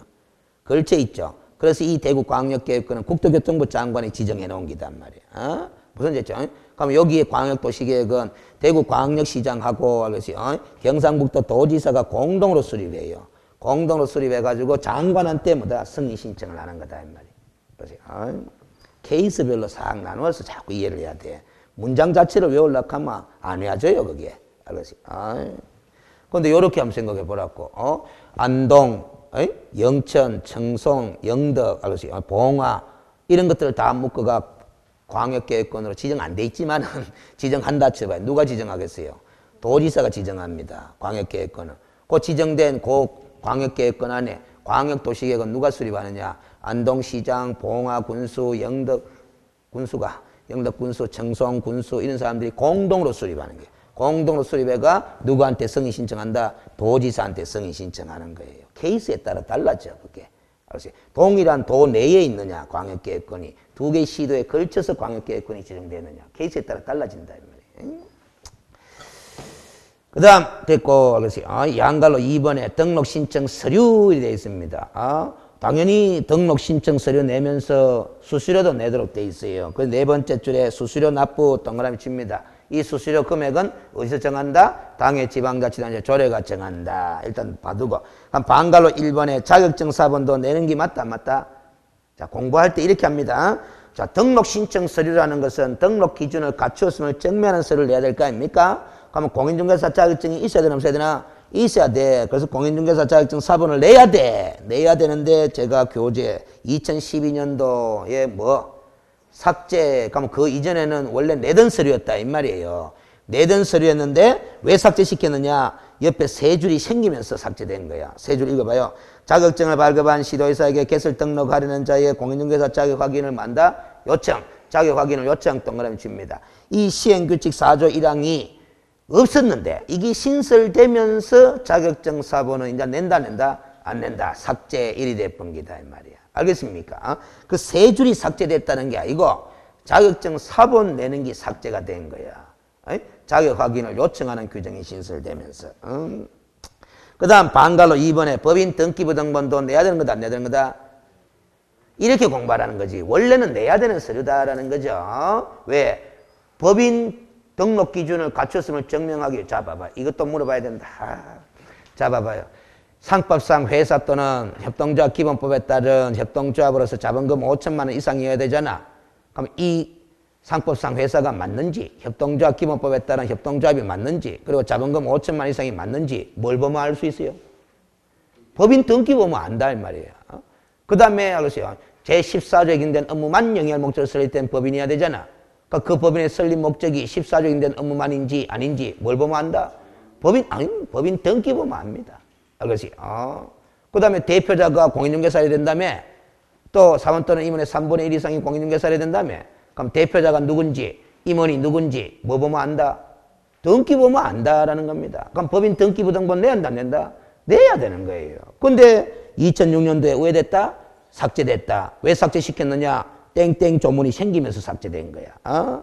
행정정보의 공동이용을 통하여 법인 등기사항 증명서와 건축물 대장을 확인하여야 한다. 확인 등을 칩니다. 그 행정정보의 공동이용을 통해서 등록관청이 스스로 확인한단다. 확인하도록 하는 이런 규정이 신설되면서 법인 등기 등본은 낸다 안 내도록 이리 삭제되어본 거다 이 말이야. 교재를 보는 요령이 있어야 되죠. 원래는 내던 서류였는데 그런 규정이 신설되면서 이제 낸다 안 낸다라는 거라. 알겠어요? 그럼 건축물 대장도 낸다 안 낸다라고 돼 있지? 왜? 행정정보의 공동에서 스스로 확인하니까. 알겠어요? 건축물 대장은 왜 필요했느냐? 알겠어요? 우리가 사무소 확보할 때 건축물 대장이 기대인 건물의 사무소의 사용권을 확보해야 되잖아. 그럼 건축물 대장 내는 게 맞아요. 맞는데 이것도 2006년도에 삭제되어 버렸다라는 거지. 행정정보의 공동이었던 스스로 확인하기 때문에. 그 다음 반갈로 3번에 실무교육 수료 확인증 사본도 내야 한다 낸다? 내야 됩니다. 물어보겠습니다. 응용력. 법인으로서 사무소 개설 등록 신청할 때도 실무교육 수료 확인증 사본 내야 한다 낸다? 내야 되는데 누구 거 낼까요? 대표자 거 또? 그렇게 공부하면 안 되고 당연히 받은 사람 다 내는 건 맞아요. 맞는데 받은 사람 가면 안 되고 사원 또는 임원 전원의 실무교육 수료 확인증 사본을 내야 된다 이 말이에요. 사원 또는 임원 전원이 무슨 교육 받아야 되기 때문에 실무교육을 받아야 되기 때문에 그렇게 답을 해야 되지. 알겠어요? 그런데 두 번째 줄 줄 거예요. 실무교육 수료 여부를 등록관청이 전자적으로 확인할 수 있도록 조치한 경우는 뭐한다? 제외한다. 이게 2016년도에 딱 신설돼 버렸다 이 말이에요. 알겠어요? 그럼 조치한 경우는 제외되는데 그럼 조치했을 수도 있고 안 했을 수도 있다. 그럼 이거는 내야 되나 안 내야 되나? 이렇게 답하면 되죠. 조치가 돼 있으면 안 내도 되고 조치 안 돼 있으면 내야 되고 그럼 조치돼 있는지 안 되는지 우리가 알아 몰라? 모르지 뭐. 모르니까 여러분들이 나중에 자격증 따가 사무소 개설 등록 신청하러 구청 가잖아? 갈 때 알겠어요. 실무교육 수료 확인증 사본 가가는 게 좋다 안 좋다? 가가는 게 좋아. 나는 조치가 최대인 줄 알고 안 가갔는데 내라 하면 내야 될까? 집에 빠꾸 할 기가. 알겠어요? 그런 게 되는 거예요. 그 조치한 경우는 제외해야 됩니다. 알겠어요? 근데 제가 지금 우리 학교에 실무교육을 담당하는 담당선생님한테 물어보니까 조치가 안 돼 있대. 법 조문에만 조치한 경우는 제외한다 그래 돼 있는데 우리가 실무교육 받던 위탁기관이거든. 거기도 보면 위탁받은 기관 또는 단체가 조치한 경우는 제외한다 돼 있잖아. 그럼 우리가 위탁받은 기관 맞는데 기관이 실무교육 수료자 명단이 있을 거 아닙니까? 그 명단을 갖다가 전산에 입력하느냐 안 해. 안 하고 그 명단을 갖다가 실무교육을 위탁한 시도에다가 그냥 보내준대요. 그럼 시도의 담당 공무원이 전산에다 입력하면은 뭐다 안 돼도 될 긴데 입력하는지 안 하는지는 자기도 모르겠대. 알겠어요? 그럼 우리가 실무교육을 위탁받은 기관 측에서 지금 뭐다 조치를 하지는 않고 있다라는 거예요. 알겠어요? 저도 합니까 물어봤거든. 알겠어요? 그러니까 안 한대. 알겠어요? 근데 어쨌든 법조문에 이래 있어. 알겠어요? 그 다음 방갈로 4번은 여권용 사진인 동그라미 지나놓고. 알겠어요? 친절하게도 제가 어디에 쓰는지도 적어놨잖아. 등록증에 붙임. 알겠어요? 그 다음 방갈로 5번에 봐봐요. 사무소로 확보했음을 증명하는 서류를 내야 되는 거 아닙니까? 그렇죠? 그러면 여러분한테 물어보겠습니다. 그럼 사무소를 확보했음을 증명하는 서류는 기본적으로 두 가지 알겠습니까? 두 가지. 뭐 건축물 대장하고 뭐하고 임대차 계약서 사본 이런 거 알겠습니까? 근데 건축물 대장은 내더라 안 내더라? 안 내더라. 그럼 임대차 계약서 사본만 내면 된다 안 된다? 된다라는 소리입니다. 알겠어요? 그런데 건축물 대장이 없는 건물도 등록이 가능한 경우가 있다 없다? 있다라는 거야. 사용검사를 받았으면. 그때는 진하게 꺼낸 거 봐. 대장에 기재되지 아니한 건물의 사무소를 확보했다라면 기재가 지연되는 사유를 적은 서류도 위에다 함께 내라라는 거죠. 알겠어요? 그 표현도 안 받습니다. 그 다음 방갈로 6번은 관로를 줄 거놨잖아 제가. 외국인이나 외국에 주된 영업소를 둔 법인의 경우에 한한다 동그라미를 딱 쳐놔요. 한한다 하는 말의 의미는 별도로 내라라는 소리잖아. 별도로. 그렇죠. 어떤 소리를 별도로 내느냐. 동그라미 1번과 동그라미 2번 서류를 별도로 낸다. 그럼 동그라미 1번 문장만 알아두면 돼요. 결격 사유의 어느 하나에 해당하지 아니함을 증명하는 서류 이렇게 기억하면 돼. 그 기억과 니은까지는 알 필요 없습니다. 알겠어요? 근데 기억과 니은은 결국 결격 사유에 해당하지 아니함을 증명하는 서류의 사례라 사례. 알겠어요? 그 외국인은 봐봐요. 결격 사유에 해당되는지 안 되는지를 등록관청이 확인한다 뭔다? 뭐합니다. 그 외국인 스스로가 결격사에 해당되지 아니함을 증명하는 서류를 만들어가 내라라는 소리예요. 가만 한국인이 사무소 개설 등록 신청해 오면 결격사에 해당되는지 안 되는지 등록관청이 확인한다 뭐한다? 확인할 수 있습니다. 어떻게 확인하느냐? 관계기관에 조회할 수 있다. 이렇게 조문이 돼 있어. 관계기관에 조회할 수 있다라는 거죠. 몇 페이지로 가보느냐 하면은 몇 페이지? 68페이지로 가봅니다. 68페이지에 가보면은 버떡버떡 가요. 바빠. 68페이지에 가면 결격사유 오늘 공부하겠네. 자, 네 줄을 읽어보겠습니다. 세 줄. 결격사에 해당되는 사무소 개설 등록할 수 없으며 소속권에 또는 중개 보조원이 될 수도 없는데 그 다음 표현 봐봐요. 등록관청은 개업공인중개사 등이 결격사유의 어느 하나에 해당하는지 여부를 확인하기 위하여 우회할 수 있다. 관계기관에 조회할 수 있다. 관계기관에 조회 동그라미 지나도입니다. 그럼 봐봐요. 내국인이 사무소 개설 등록 신청해 오면은 결격사에 해당되는지 안 되는지를 어떻게 확인하면 된다. 관계기관의 조회가 확인하면 되는데 외국인은 관계기관의 조회가 확인된다 안 된다? 안 되니까 본인 스스로가 뭐다? 결격사에 해당되지 않으면 증명하는 서류를 제출해라 이 소리야. 다시 앞으로 60페이지로 갑니다. 동그라미 2번에 상법 614조 규정에 따른 영업소 등기를 증명할 수 있는 서류 영업소 등기 동그라미 딱 치릅니다. 이거는 상법 614조까지는 알 필요가 없는데 우리 상법 614조는 이걸 요구하고 있다는 거에 뭐냐면은 외국에 본점을 둔 외국 법인이 우리나라의 영업소 설치가 중개 영업을 하려면은 우리나라의 영업소를 별도로 국내에서 등기를 해야 된다라는 겁니다. 그러면 그 등기했음을 증명하는 서류를 내라라는 소리다. 알겠어요? 그게 상법 614조의 내용입니다. 자, 그러면 됐고 61페이지에 보면 양식이 있습니다. 양식을 상세하게 볼 필요는 없고 제일 위에 제목이 뭐로 되어 있어요? 중개사무소 개설 등록 신청서죠? 그런데 두 번째 제목은 뭐로 되어 있노? 개업공인중개사 인장 등록 신고서 되어 있죠? 이렇게 제목이 딱 되어 있는 걸로 봐서 등록 신청서의 용도로도 사용하지만은 무슨 용도로도 사용할 수 있는갑다. 개업공인중개사 인장 등록 신고의 용도로도 함께 사용할 수 있는갑다. 이렇게 일단 받습니다. 이렇게 받아야 나중에 뒤에 가서 인장 등록 제도를 공부할 때 또 이해하기가 쉬워진다라는 소리지. 알겠어요? 그런데 그 밑에 보면은 신청인 밑에 개업공인중개사 종별개가 몇 칸이 나와요? 개업공인이나 종별 우측에 보면 법인하고 공인중개사 두 개밖에 없지? 그럼 우리가 앞에서 공부했던 부칙제 6조 2항에 따른 개업공인중개사의 종별은 표시되어 있나 안 돼 있나? 안 돼 있죠? 안 돼 있는 이유가 이 부칙제 6조 2항에 따른 개업공인중개사는 현행 공인중개사법에 따라 신규로 등록이 가능한 개업공인중개사가 아니기 때문에 그렇다라는 소리야. 그럼 현행법에 따라 등록을 행할 수 있는 개업공인중개사 종별은 몇 종류밖에 없다?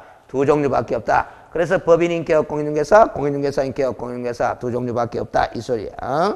자, 그러면 됐고, 알겠어요?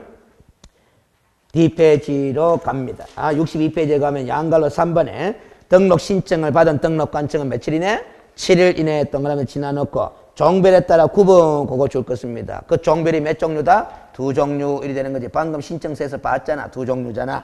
근데 구분해서 등록점을 하고 신청인에게 서면으로 통지 동그라미 칩니다. 이런 걸 또 구두 또는 서면으로 통지한다 하면 틀리니까 주의하라는 소리고 양갈로 4번으로 갑니다.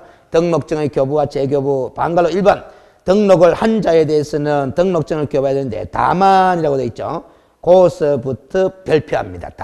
다만에다가 별표 딱 해두고 줄 다 끊어줬고 안 끊고 그냥 읽어봐도 됩니다. 등록관청은 등록을 한 자가 보정을 설정하였는지 여부를 확인한 후에 등록증을 지체 없이 교부하여야 한다 해놨습니다. 이 문장을 갖고 제가 질문을 할 테니까 답을 잘해요. 보정 설정은 등록 신청하기 전에 합니까? 등록한 다음에 합니까? 등록한 다음에 하는 거죠. 무슨 글자를 보니까 등록을 한 자가 이렇게 되어 있는 걸로 봤어. 가만 보정 설정은 등록 요건이다 아니다? 아니다라는 거죠. 그럼 보정 설정은 등록 신청 시에 제출하는 서류다 아니다? 아니다라는 소리죠. 또 물어보겠습니다. 보정 설정은 등록증 교부 요건입니까? 아닙니까? 문장을 보고 답해요. 보정 설정은 등록증 교부 요건입니까? 아닙니까? 교부 요건이지 뭐. 왜? 보정 설정했는지 확인한 다음에 뭘 교부해라? 등록증을 교부해라. 라는 거야. 그럼 보정 설정이 안 돼 있으면 등록증 주나 안 주나? 안 준다 그러니까 등록증 교부 요건이잖아. 알겠습니까? 이런 걸 분석하는 거예요. 알겠어요? 그 다음 됐고 이렇게 등록증을 교부하는 때는 알았어요? 자, 세 줄 더 내려가면 중개사무소 개설 등록대장 하는 게 있죠? 등록대장 하는 글자 찾아가 동그라미 지도입니다. 거기서 세 줄 더 내려가면 있잖아. 중개사무소 등록대장은 거 있잖아. 전자적 처리가 불가능한 특별한 사유가 없으면 전자적 처리가 가능한 방법으로 작성 관리해야 한다 하는 조문이 있어요. 규칙 제5조 5항에 돼 있잖아. 그러니까 우리가 지난번에도 자격증 교부할 때는 교부대장에 기록해야 한다. 해야 되고 그 교부대장도 전자적 처리가 불가능한 특별한 사유가 없으면 전자적 처리가 가능한 방법으로 작성 관리한다 하는 규정이 있었어요. 그래서 우리 법에는 대장이 몇 번 나온다? 3번 나온다. 대장이 나올 때마다 요같이 똑같은 문장이 나와요. 그래서 뒤에 가면 거래정보사업자 지정대장 하는 게 또 나와. 알겠습니까? 됐고 등록증 교부한 사항은 다음 달 10일까지 협회에 뭐한다? 협회 통보 동안을 지도입니다. 그럼 뒤에 가면 어느 부분에 가면 협회 통보할 사항에가 6가지가 쭉 나와요. 그 6가지 중에 등록증 교부에 관한 사항도 협회 통보 사항에 들어간다 안 들어간다? 들어간다라는 거죠. 오른쪽 페이지 봐봐요. 63페이지에 나오잖아. 63페이지 양갈로 5번에 보면은 등록사항 등의 통보에가 동그라미 1번이 뭐고? 등록증 교부에 관한 사항이죠. 등록증 교부에 관한 사항은 다음 달 10일까지 협회 통보하는 사항에 들어가잖아. 알겠어요? 이제 한 개 공부했어. 1번. 그럼 2번, 3번, 4번, 5번, 6번은 앞으로 진도 나가다 보면 계속 나온다, 안 나온다? 나오는 게 이 다 모아져 있는 기다, 이 말이야. 알겠습니까? 자, 그러면 됐고, 알겠어요? 63페이지로 갑니다. 반갈로 2번으로 봅니다. 등록증의 무슨 교부? 재교부다 이 말이지. 지난번에는 자격증 재교부도 한 번 본 적이 있어요. 그냥 오늘은 등록증 재교부인데 자 출국했습니다.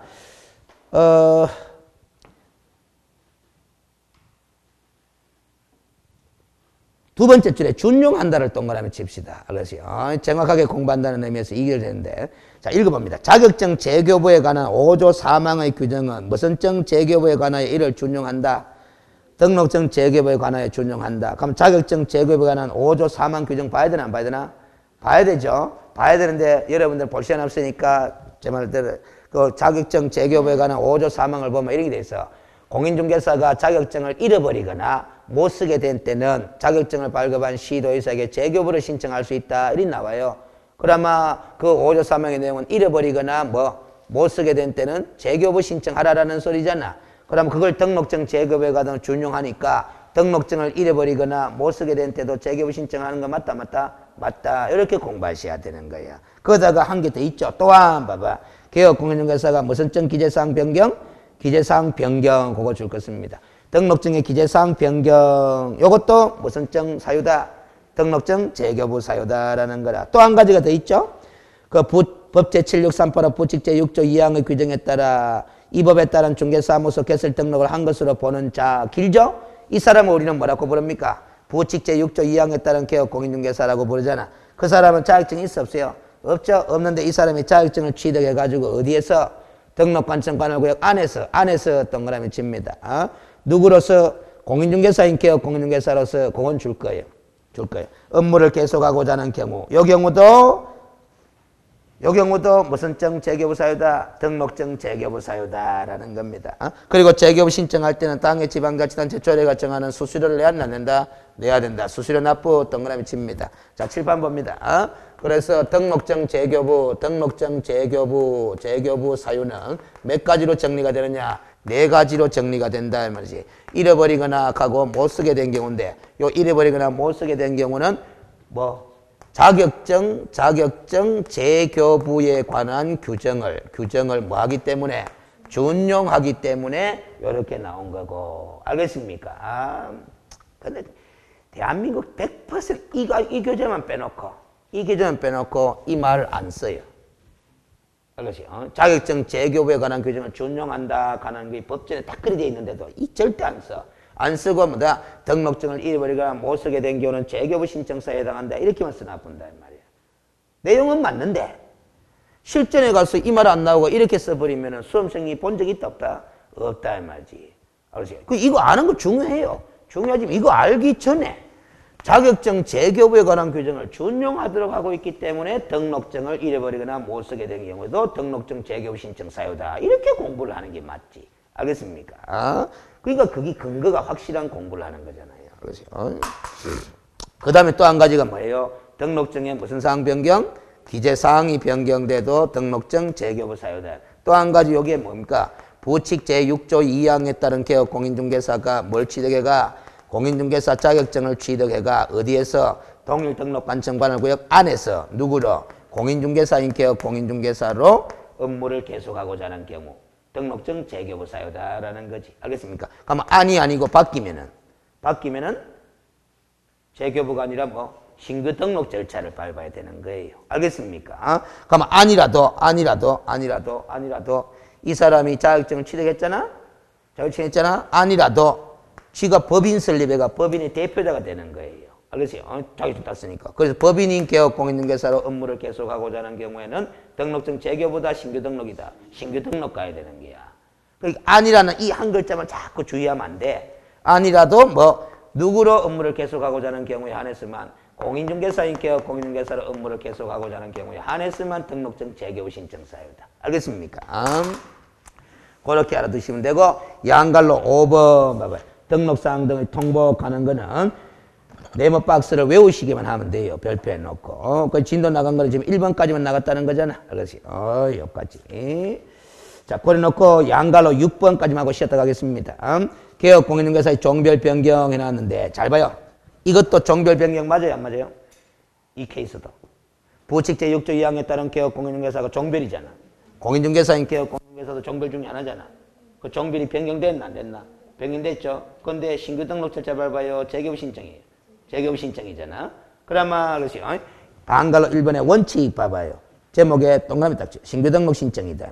읽어봅니다. 등록을 한 개업 공인중개사가 종별을 달리하여 업무를 하고자 하는 경우는 등록 신청서를 외라. 다시 제출해라. 신규 등록 절차를 밟아라라는 거지. 이 경우에 종전에 제출한 서류는 제출하지 않을 수 있는데 종전의 등록증은 뭐라? 반납을 동그라미 칩니다. 그래놓고 밑에다가 적습니다. 폐업 신고는 안 함. 고래 적습니다. 왜 이걸 설명해야 되느냐 하면은 이 신규 등록 절차를 밟도록 해놨는데 신규 등록을 해버리잖아? 그럼 무슨 등록이 돼버려요? 이중 등록이 돼버린다. 그럼 이중 등록은 우리 법이 금지하고 있으니까 종전 등록증은 뭐야만 해라? 반납을 해라. 이 반납을 무슨 신고의 의미로 받아주겠다? 폐업 신고의 의미로 받아주겠다. 그러나 꼭 폐업 신고서 서류를 제출할 필요는 없고 반납만 해라라는 거야. 그게 원칙이에요. 뒷페이지 봅니다. 방갈로 2번에 예외 봐봐. 예외는 법 제7638호 부칙 제6조 2항의 규정에 따라 이 법에 따른 중개사무소 개설 등록을 한 것으로 보는 자가 공인중개사 자격증을 취득하여 등록관청관할구역 안에서 누구로 공인중개사인 개업 공인중개사로 업무를 계속하고자 하는 경우에는 등록증과 변경사항 증명서를 첨부하여 등록증의 재교부를 신청해야 되고 이 경우 수수료 낸다. 아까 앞에 이제 나왔나 안 나왔나? 나왔죠? 뭐 공부할 때? 등록증 재교부 사유 공부할 때.